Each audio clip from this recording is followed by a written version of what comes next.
শবে বরাত স্পেশাল গাজরের বরফি। এটা খেতে কিন্তু অসম্ভব মজার। আর শবে বরাত ছাড়াও কিন্তু এই হালুয়া বরফি খেতে ভালো লাগে, বাট শবে বরাতে এটা বাঙালির একটা ঐতিহ্য। তো আজ কিন্তু আমি গাজরের বরফিটা তৈরি করেছি, তো চলো তোমাদের সাথে শেয়ার করি। তো হ্যালো এভরিওয়ান, আসসালামু আলাইকুম। সবাই কেমন আছেন? আশা করি সবাই ভালো আছেন। তো চলুন ভিডিওটি শুরু করা যাক। তো প্রথমে গাজরগুলোকে আমি ক্লিন করে নিয়েছি, তারপরে গোল গোল করে কেটে নিয়েছি। আর এখানে আমরা গাজরের পরিমাণ ছিল 1 কেজি। তো আমি 1 কেজির জন্য কিন্তু 1 লিটার দুধ দিয়েছি। এখানে কিন্তু কোনো পানি ব্যবহার করা যাবে না। আমি যে পদ্ধতিতে আজকে তোমাদেরকে শেয়ার করব, এই পদ্ধতিতে বানালে 100% একদম খেতে হবে রেস্টুরেন্ট বা বড় বড় হোটেলের থেকেও অসম্ভব মজার। তো এখন দুধ দিয়ে কিন্তু গাজরটাকে সেদ্ধ করে নেব। দেখো আমার দুধটা কিন্তু শুকিয়ে গিয়েছে আর গাজরটা কিন্তু অলমোস্ট সেদ্ধ হয়ে গিয়েছে। তো এখন ফ্যানের বাতাসে আমি এটাকে ঠান্ডা হতে দিয়েছি। আর যখনই ঠান্ডা হয়ে যাবে একটা ব্লেন্ডারের জাগের মধ্যে আমি এগুলিকে নিয়ে নিচ্ছি ব্লেন্ড করে নেওয়ার জন্য। অবশ্যই ঠান্ডা করে নিতে হবে। তো একেবারে মিহি পেস্ট করে নিয়েছি।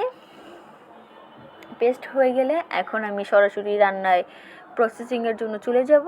তো এখানে আমি ঘি নিয়ে নিয়েছি পরিমাণ মতো, যেহেতু আমি 1 কেজি নিয়েছি গাজরটা, তো অনেকটাই কমে কিন্তু একদম অল্প একটু হয়ে গিয়েছে। তো যে পরিমাণ অনুযায়ী আমি ঘিটা ব্যবহার করেছি। এখানে যত ঘি দিবে তত ফ্লেভারটা ভালো আসবে, খেতেও ভালো লাগবে।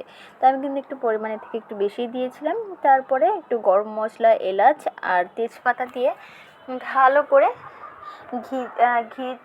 ঘির মধ্যে এগুলিকে ভেজে নিতে হবে। তো ভেজে নেওয়া হয়ে গেলে এখন আমি গাজরের যে পেস্টটা তৈরি করেছিলাম সেটা এখানে অ্যাড করে ভালোভাবে ভেজে নিতে হবে এই প্রায় 7 থেকে 8 মিনিট পর্যন্ত। ভেজে নেওয়া হয়ে গেলে এখন আমি এখানে অ্যাড করে দিব চিনি। চিনিটা আমি এখানে প্রায় আধা কেজির একটু বেশি দিয়েছি, মানে 3 পট বা 3 পট যেটা বলে সেটা দিয়েছি আমি এখানে, মানে 1 কেজি থেকে কম দিয়েছি।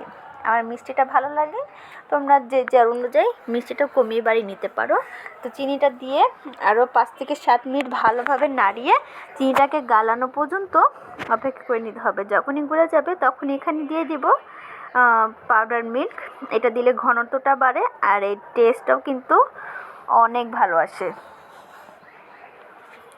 তো এটা দিয়ে এখন ভালো করে আমাদেরকে পানিটা একেবারে শুকিয়ে নিতে হবে, মানে চিনির যে পানিটা এক্সট্রা পানিটা থাকে সেটা শুকিয়ে নিতে হবে। তো একেবারে ভাজা ভাজা করে নিতে হবে একেবারে। এই পর্যায়ে কিন্তু আরও 2 টেবিল চামচ আমি ঘি অ্যাড করেছিলাম, সেটা কিন্তু একদম দেখানো হয়নি। তো দেখো একটা মানে ডোর মতো একটা তৈরি হয়েছে, তখনই বুঝতে হবে যে আমার বরফির জন্য হালুয়াটা কিন্তু অলমোস্ট কমপ্লিট। তো এখানে আমি ঘি ব্রাশ করে নিচ্ছি যেই মোল্ডেতে আমি রাখবো আর কি সার্ভিং ডিশে। তো এখন আমি ভালো করে সমান করে নিব। আর যেটা দিয়ে সমান করব অবশ্যই সেটাতে কিন্তু আমি ঘি লাগিয়ে নিয়েছিলাম, যাতে মোল্ড করতে কোনো সমস্যা না হয়, যেন পারফেক্ট একদম শেপ আসে। তো পারফেক্ট শেপ দেওয়া হয়ে গেলে এখন আমি ওই কাঠবাদাম যেটা ছিল সেটা আমি একদম পাতলা পাতলা করে নিয়েছি, সেটাই এখন আমি এখানে অ্যাড করে দিয়েছি। দেন আমি কিন্তু একদম গরম অবস্থায় এটা কেটেছি, তার জন্য কিন্তু এরকম হয়েছে। বাট একদম ঠান্ডা হওয়ার পরেই কিন্তু মানে 10-15 মিনিট হলে কিন্তু তোমরা এটা কাটবে, তাহলে কিন্তু একদম ভালো আসবে। তো এই তো দেখো, আবার মাঝখান থেকে কিন্তু প্রত্যেকটা বরফির মাঝখানে আমি একটা করে কিচমিচ ব্যবহার করেছি।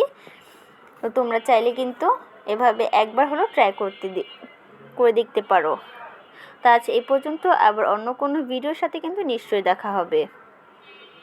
ভিডিওটি ভালো লাগলে লাইক, শেয়ার অ্যান্ড সাবস্ক্রাইব করে পাশে থাকবে। আল্লাহ হাফেজ।